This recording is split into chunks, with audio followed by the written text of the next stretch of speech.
आजचा हा व्हिडिओ खूप महत्त्वाचा आहे. व्हिडिओ लास्ट पर्यंत बघा. पुस्तक माझी आत्मकथा, लेखक डॉक्टर बाबासाहेब आंबेडकर.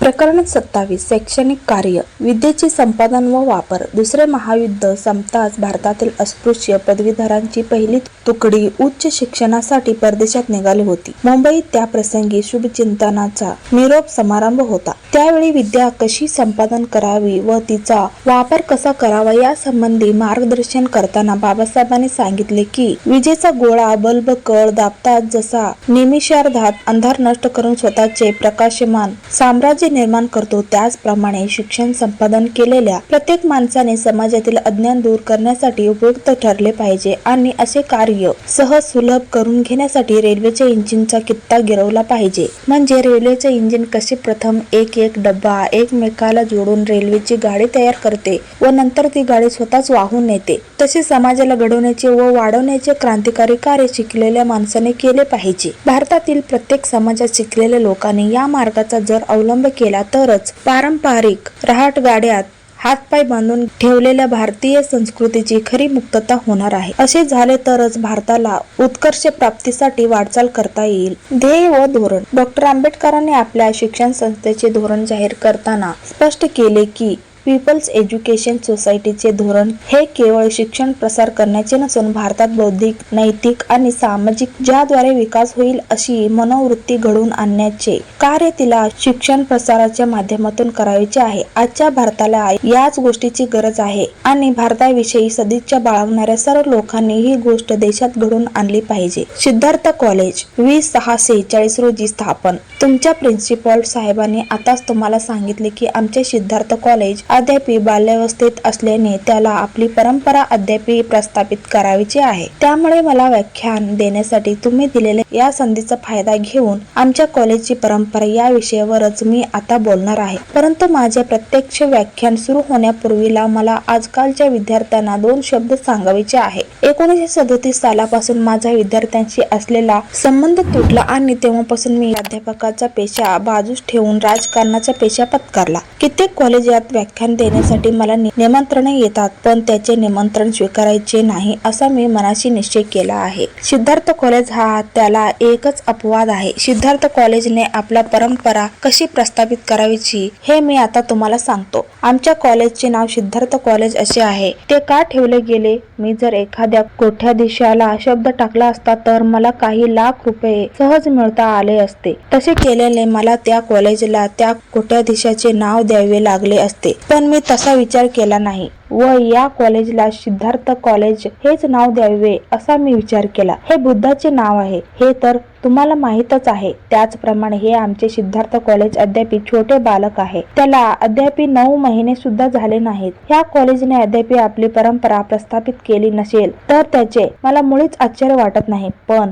तेवढ्यावरून आमच्या या छोट्या सिद्धार्थ कॉलेज पुढे काही ध्येय नाही अशी मात्र तुम्ही आपली समजूत करून घेऊ नका. त्या ध्येयामुळेच या कॉलेजला सिद्धार्थ कॉलेज असे नाव देण्यात आलेले आहे हे लक्षात ठेवा. बुद्धाच्या नावाने हे कॉलेज का प्रस्थापित करण्यात आले? बुद्धानेच हे ध्येय आपल्या समोर ब्रह्मजला सूत्रात सांगून ठेवले आहे. त्या सूत्रात अशी गोष्ट सांगितलेली आहे, हिंदुस्थानामध्ये औपनिषदिक तत्वज्ञानाचा प्रसार झालेला आहे अशी आपली समजूत आहे. या तत्वत्याचा ब्रह्मावर विश्वास आहे. एकदा बरेच असे तत्वज्ञानाने ब्राह्मण गौतमाला भेटायला आले. आम्ही ब्रह्मवादी आहोत असे त्याने गौतमाला सांगितले. गौतमाच्या शिष्याने आपल्या गुरुला सांगितले. आपल्या भेटीची अपेक्षा करून हे ब्रह्मवादी तत्वज्ञानी भेटीसाठी आलेले आहेत. यांनी एक नवीन तत्वज्ञान प्रस्थापित केलेले आहे आणि या तत्वज्ञानातील मुख्य दैवत म्हणजे ब्रह्मा होय असे त्यांचे म्हणणे आहे. गुरुजी आपल्याला याविषयी काय सांगायचे आहे ते जाणण्याची आम्हा साऱ्यांची इच्छा आहे. गौतमांनी यावर जे उत्तर दिले ते अत्यंत विचारार्ह आहे असे मला वाटते. गौतमांनी या ब्रह्मवाद्यांना प्रश्न केला, तुम्ही ब्रह्म पाहिले आहे काय? नाही. तुम्ही ब्रह्माबरोबर भाषण केले आहे काय? नाही. तुम्ही ब्रह्माविषयी काही ऐकले तरी आहे काय? नाही. मग तुमच्या पंच ज्ञानेंद्रियांनी व पंच कर्मेंद्रियांनी ब्रह्मा काय आहे हे अनुभवले नाही म्हणतात, तर मग ब्रह्मा आहे म्हणजे ब्रह्माचे अस्तित्वच आहे हे तरी कशावरून तुम्ही म्हणता? यावर या ब्रह्मवाद्यांना काही एक उत्तर देता आले नाही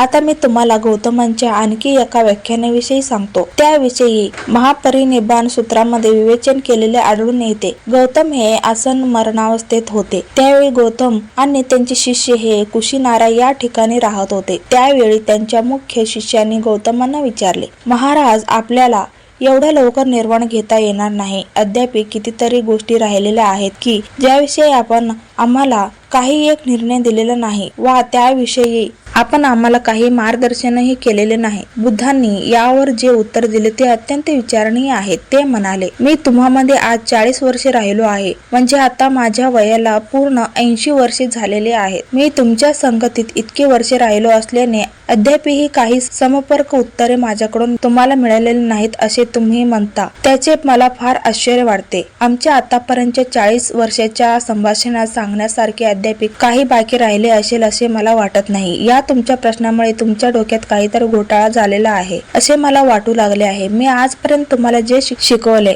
त्याला पूर्ण बोध तुम्हाला झाला नसावा असे मला वाटू लागले आहे. तुम्ही एक गोष्ट ध्यानात ठेवा व त्याप्रमाणे वागा, म्हणजे तुमचा प्रश्न तुम्हाला स्वतःलाच आपोआप सोडवता येईल. म्हणजे केवळ एखादी गोष्ट मी तुम्हाला सांगतो म्हणूनच मी सत्य असले पाहिजे असे तुम्ही बिलकुल मानू नका. ती गोष्ट तुमच्या विचारशक्तीला, तुमच्या तर्कशक्तीला पटत असेल तरच तुम्ही ती खरी माना, नाहीतर तुम्ही ती खुशाल टाकून द्या. हीच माझी शिकवण आहे. या गौतम बुद्धाच्या म्हणण्याचा काय अर्थ आहे बरे? याचा अर्थ असा की प्रत्येक मनुष्याला विचार स्वातंत्र्य आहे, पण त्या स्वातंत्र्याचा उपयोग त्याने सत्य शोधन करण्यात केले पाहिजे. आणि सत्य म्हणजे तरी काय बरे? सत्य हेच आहे की मनुष्याच्या पंचेंद्रियांना व पंचकर्मेंद्रियांना ते सत्य पटले पाहिजे, म्हणजे त्याचा स्वाद घेता आला पाहिजे. आणि असे हे सत्य म्हणजेच ईश्वर. ही ध्येय गौतमांनी आपल्या शिष्यापुढे ठेवली आणि हीच ध्येय आमचे सिद्धार्थ कॉलेज अनुसरणार आहे. 1. सत्य शोधून काढणे व 2. जो धर्म आपल्याला मानवता शिकविल त्या धर्माचे अनुसरण करणे. आधुनिक विचारांची प्रणाली कोणत्या दिशेने वाहते आहे ते मला माहीत आहे आणि मी तुम्हाला हेही सांगून ठेवतो की कार्ल मार्क्सच्या तत्वज्ञानाशी मी काही अपरिचित नाही. त्यांचे धार्मिक विचारही मला अपरिचित नाहीत. तो म्हणतो की धर्म म्हणजे अफवा आहे, पण त्याचे हे म्हणणे मला पटण्यासारखे नाही. मला वाटते की सत्य शोधून काढणे म्हणजे सत्य धर्म. सत्य आणि सत्ता या परस्परविरोधी गोष्टी आहेत. शस्त्र सुद्धा कोणत्याही गोष्टीची परिपूर्णता मान्य करत नाही, म्हणून सत्य सुद्धा काल परत्वे अपूर्णच असल्याचे त्याचा पुन्हा शोध करण्यास प्राप्त असते. म्हणूनच जगामध्ये पूर्णतया पवित्र असे काहीच नाही. धर्म म्हणजे सत्य आहे हे आम्ही शिकले पाहिजे. न ही सत्यापर धर्म हेच आपले ध्येय असायला पाहिजे. आपण केव्हाही इतरांना दुखवता कामा नये, हीच आपल्या धर्माची खरी शिकवणूक असली पाहिजे. सत्य शोधण्याच्या कामात माणसाला पूर्ण स्वातंत्र्य मिळाले पाहिजे, हे आपल्या या कॉलेजचे ध्येय आहे. मिलिंद कॉलेज. मिलिंद हा एक ग्रीक होता.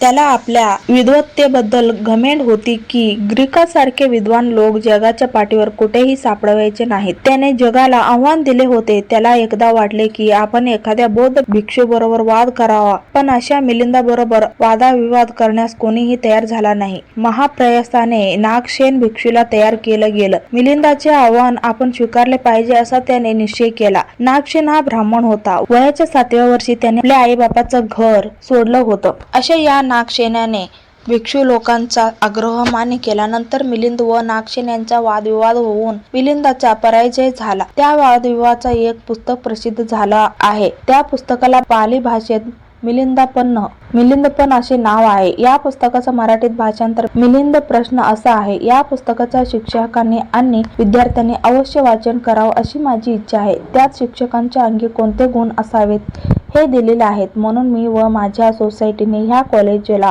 मिलिंद महाविद्यालय असे नाव दिले आहे व जागेला नागसेन वन असे नाव दिले आहे. मिलिंद हरला व बुद्ध झाला म्हणून मी हे नाव दिलेले नाही. मी जे ह्या कॉलेजला नाव दिलेलं आहे ते आदर्शभूत असंच आहे असं माझं मत आहे. शिक्षण संस्थेला एखाद्या श्रीमंत व्यापाऱ्याने केवळ पैशाची देणगी दिली म्हणून त्याचे नाव देणे हे अत्यंत अनुचित आहे. बौद्ध धर्माची संलग्न झालेले मिलिंद हे नाव महाविद्यालयास देण्याचे दुसरे कारण असे की विद्या ही अन्नासारखी सर्व मनुष्यास आवश्यक आहे. प्रत्येकास तिचा लाभ झाला पाहिजे. हा उदार विचार पहिल्यांदा उद्घोषित केला असेल तर तो भगवान बुद्धांनीच. जेव्हा त्या असंख्य लोकांना कैक शतके अज्ञानातून दडवून ठेवण्यात आले, त्यांना सुशिक्षित बनवण्याचा आरंभ करताच बुद्धांचे अथवा त्यांच्या शिष्यांचे नाव आठवावे हे स्वाभाविकच आहे. मुंबईच्या सिद्धार्थ कॉलेजात 2900 व या मिलिंद कॉलेजात 600 विद्यार्थी आहेत. मी या कॉलेजचा खूप भार सहन केला आहे. श्री शंकरराव देवानी कॉलेजला मिलिंद हे नाव दिल्याबद्दल आमच्या धम्मपदातील श्लोक तुम्हाला सांगितला आहे. तो असा: अक्रोधेन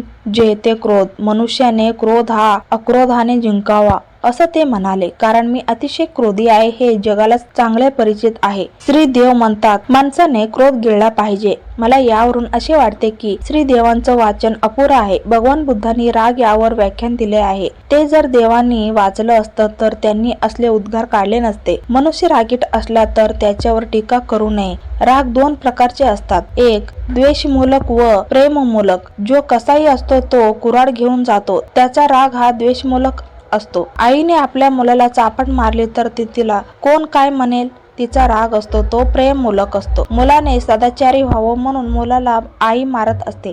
माझा रागही प्रेममूलक आहे. मी जे सगळं प्राप्त केलं ते झगडा करून केलं आहे. पूर्वी फक्त ब्राह्मण जात विद्या घेत होती. आम्हाला विद्या शिकवता आली नाही. आम्हाला विद्या शिकवण्याची इच्छा होती, पण ती आम्हाला ब्राह्मणांनी घेऊ दिली नाही. परंतु भगवंताने हा दंडक मोडला. एकदा भगवंतास लोहित नावाच्या ब्राह्मणाने प्रश्न विचारला की तू सगळ्यांना विद्या का शिकवतोस. यावर भगवंताने त्याला सांगितले की ज्याप्रमाणे मनुष्य मात्राला अन्नाची जरुरी आहे त्याचप्रमाणे सर्वांना विद्येची जरुरी आहे. ही विचारसरणी प्रथम बुद्धानेच या भूतलावर सुरू केली.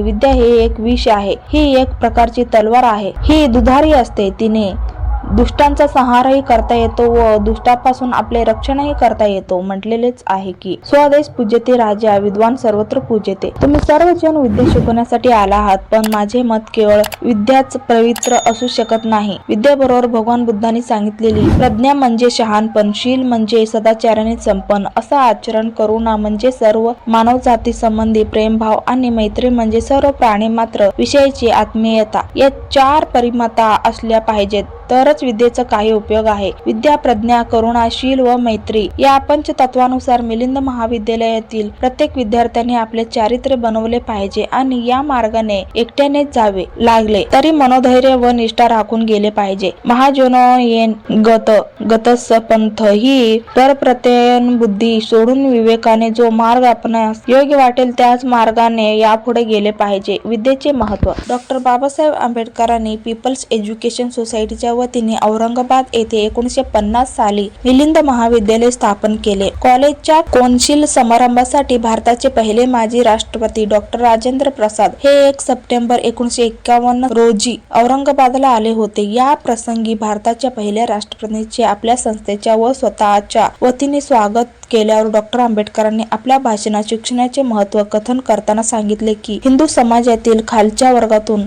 मी आल्यामुळे शिक्षणाला किती महत्त्व आहे याची मला पूर्ण कल्पना आलेली आहे. खालच्या वर्गातील लोकांना सुधारण्यासाठी नेमकं काय केले पाहिजे हा विचार होत असताना ह्या वर्गाच्या आर्थिक प्रश्नांचाच उल्लेख होतो. किंबहुना खालच्या वर्गाचे आर्थिक प्रश्न सोडवण्यात त्यांची खरी प्रगती आहे असे मानले जाते. परंतु केवळ असेच मानले तर ती एक घोडचूक ठरेल. भारतातील खालच्या वर्गांना उत्कर्षाच्या व मुक्ततेच्या मार्गाला आणायचे म्हणजे या देशातील प्राचीन काळाप्रमाणे त्याची खाण्यापिण्याची व कपड्यालत्त्याची फुकट सोय करून उच्चवर्णीयांच्या सेवेसाठी तत्पर ठेवणे हे नव्हे, तर माणसामधील उच्च नीच व श्रेष्ठ कनिष्ठ भेदभावाच्या ज्या न्यूनगंड तत्वज्ञानाने त्यांची वाढच खुंटवून दुसऱ्याच्या गुलाम व्हायला त्याने लावले होते, त्या विषारी परंपरेतून त्यांची सुटका करणे म्हणजेच त्यांचा खरा उद्धार करणे होय. यासाठी खालच्या थरातील लोकांना मनात विवेक जागवून व्यक्तिगत व राष्ट्रीय जीवनातील महत्त्व पटवून दिले पाहिजे आणि आतापर्यंत ज्या समाज व्यवस्थेत ते जगत होते त्या समाज जीवनाचे त्यांची कशी घोर फसवणूक केली आहे हे समजावून दिले पाहिजे. असे कार्य या देशात उच्च शिक्षणाशिवाय केव्हाच शक्य होणार नाही. म्हणून माझ्या मते भारतातील सर्व प्रकारच्या सामाजिक प्रश्नावर शिक्षण प्रसार हाच एकमेव आणि सर्वश्रेष्ठ तोडगा आहे. व्हिडिओ आवडला तर लाईक आणि शेअर नक्की करा. चॅनलवर नवीन असाल तर चॅनलला सबस्क्राईब करून ठेवा. चला तर मग भेटूयात नेक्स्ट व्हिडिओमध्ये. Bye, take care.